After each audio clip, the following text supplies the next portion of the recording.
უამინდობამ მთელ საქართველოში მათ შორის აჭარაშიც გადაუღებელმა წვიმამ პრობლემები შეუქმნა ბათუმში სოციალურად დაუცველების დასახლებას. ყოფილი სამხედრო ბატალიონის ტერიტორიაზე ჩასახლებულები დახმარებას ითხოვენ.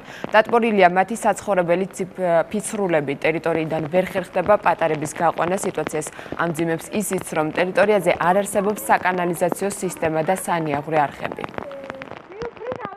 რაც წვიმს ვის მერე ამ მდგომარეობაში სახლში ვერ შევდივართ, წვიმს, გამოვდივართ წვიმს, კანალიზაციები არ არის, ბაღნების უჭირა სკოლაში ვერ მიმყავს. ყინაო ბაღნებს აგერ წყალში, გარეთ ვერ გასულან ბავშვები. მათანი არის სანიაღვრე არხები გასაკეთებელი. დატბორილია თითქმის 80% ქოხები. ძიმი ავადმყოფებია, ბავშვები ვერ გამოდიან, ვერ შედიან.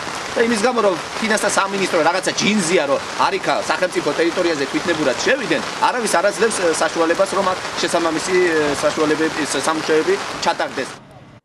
აჭარის რეგიონში დილიდან გადაუღებლად წვიმს. ბათუმში ყველაზე კრიტიკული ვითარებაა თავდადებულის ქუჩის ეგრეთ წოდებული ჭაობის მონაკვეთში.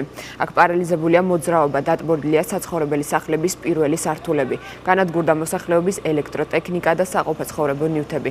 ამ დროისთვის წყლის ამოტუმბვითი სამუშაოები აქ ვერ ხერხდება, ამოტუმბვითი სამუშაოების ჩატარება, რადგან მთელს ქუჩაზე მოძველებული სანიაღვრე და საკანალიზაციო სისტემა წყლის დიდი ნაკადის გატარებას ვერ ახერხებს.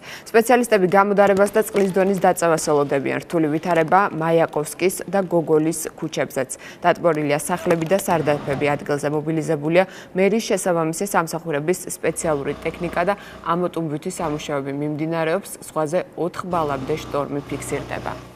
დამისველ და ყველაფერს ახლა ვიყიდე, ახალი მაცივარ გადავაგდე 1500 ლარი მივეცი, რომ დასველება მე რა ვეხვეწები რომ რაცხანაერად დაგვეხმარონ. დავიღალე უკვე ამ ცხოვრებით დავიღალე რა დღეშია სახლი ეზო კარი ნახე რა დღეშია.